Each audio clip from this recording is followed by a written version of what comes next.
Hi, my name is Jeff Mitchell, and happen to be on the critical incident stress team. Tell me who you are. My name's Chuck Stewart. Okay, and why have you come in tonight, Chuck? My wife, she's getting to where she told me I need to go talk to somebody. Ever since the accident and stuff like that, when we were there, just things been bugging me and really bothering me. And stuff. Talking about the accident with the bus and the truck a couple Yes, of days ago? Yes, sir. Okay. And she's worried about you? Yeah, she's worried about it, and we're getting to where, we're kind of getting arguments because I'm so moody and stuff like that. Okay. So have you come voluntarily, or are you coming because your wife is kind of putting both? Probably a little more bit. voluntary because I know I need help and stuff like that, and she's backing me up too. Well, let me tell you what we're going to do here, so take the tension out of this a little bit. We are going to have a guided conversation. I'm going to guide you through some questions. You respond to those as best you can, okay. And anything that you want to bring up, feel free to bring up. Let me reassure you that what you do, talk about in here, stays with me. It doesn't go back to your supervisors. It doesn't go back to your wife. It stays between you and I. Right. This is a conversation about your experience, your needs, and how we can kind of put some of this in perspective, maybe get some control over it again, okay? Right. So I just want to reassure you that it is a confidential contact, and it's really going to be in your best interest. That's what we're aiming this whole thing at, okay? Now, how is this showing up? What is triggering your wife to say you need help, and what's triggering you to think, boy, I need to talk to somebody? Well, in the wreck, it was I was tasked with helping a little girl in there, and she was actually. I have 2 girls of my own, and ever since that, I've noticed myself I'm getting harder on my little girl because all I see is her. When I look at my girl, I see that girl. And it's truly really bugging me because I'm getting to the point where I'm getting too protective of my little girl. So there was some similarities between the looks of the they look pretty close, and now I can't get that out of my head. So the image that you have in your mind is of your little girl in an accident.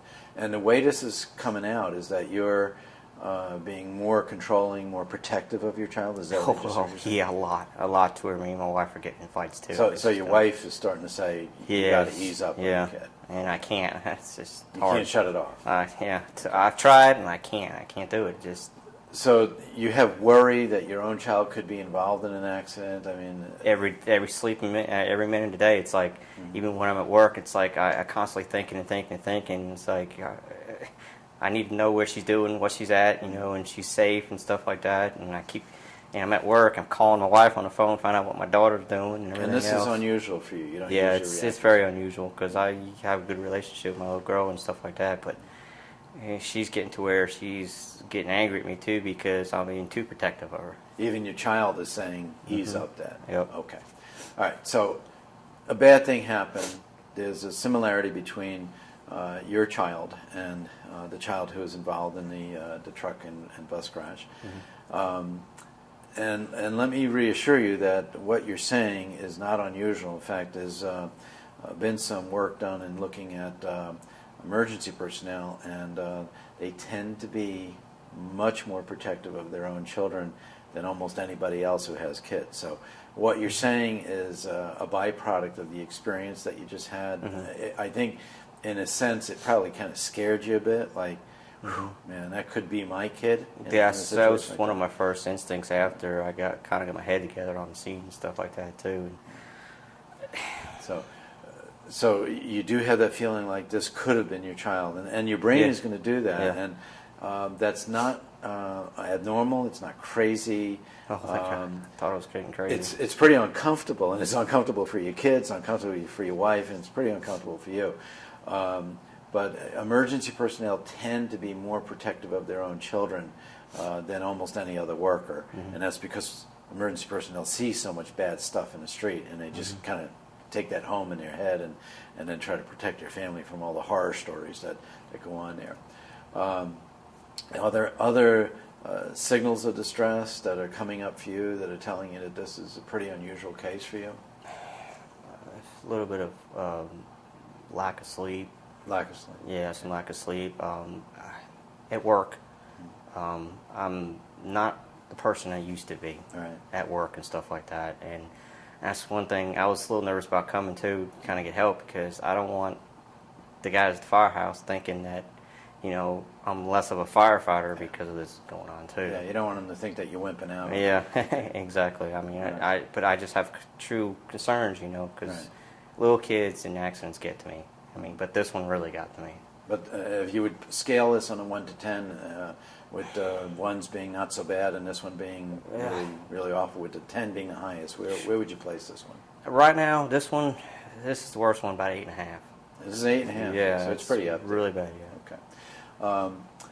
Okay. Do you have any sense of anything that might help to take this down a few notches for you? I really don't know. Okay. I mean, I'm just. So you understand where the image is coming from? Yes, I understand. It's your child being I superimposed. just on want to that get that out of, had it in my head and get back to where normal and stuff like that. Okay. Well, there are a number of things that might help. Okay.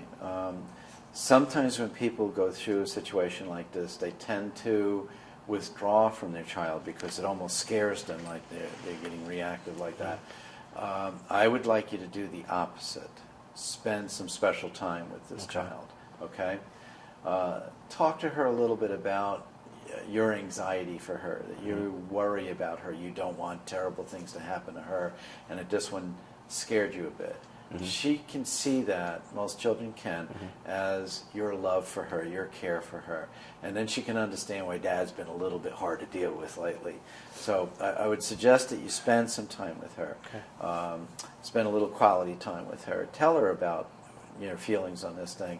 That will help to put some of that in perspective. And then she can reassure you that she's not going to do anything that's going to jeopardize her.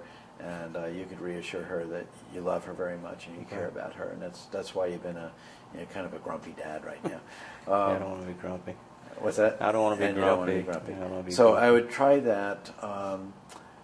The other things that I would do is spend a little time with your spouse. Your wife needs to know what's driving this. Have you been able to describe this thing to her? Yeah, in a way that she's I did. understanding? I didn't go too much in too much detail, but I just gave her kind of a overview of Yeah, what you might want happened, to tell stuff her a like little that. bit more about the similarity, how this one struck you, that she looks so much like you. Well, what about my little girl? How much do I explain to her why I'm Limited. doing I this? wouldn't overdo it. I would Okay. spend a little bit of energy spending time with her and telling her that you saw a pretty scary thing that happened to a child that looked a bit like her. Okay.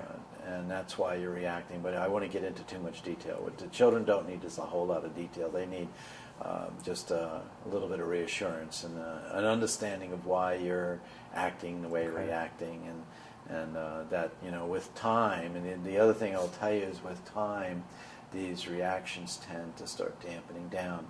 May take another couple of days, but they tend to go down. I'm going to check with you tomorrow and maybe the next day. Okay. And if you're not getting some handles on this, there's a procedure that we can do called eye movement desensitization and reprocessing. Okay.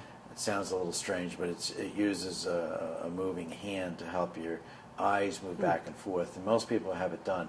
It tends to take the edge off pretty quickly for them. So I don't want to necessarily do this right away without trying a few other things that you can do.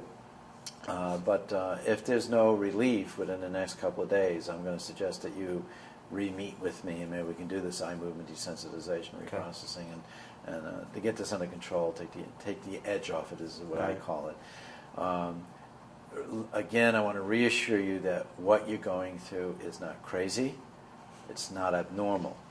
It's not necessarily fun.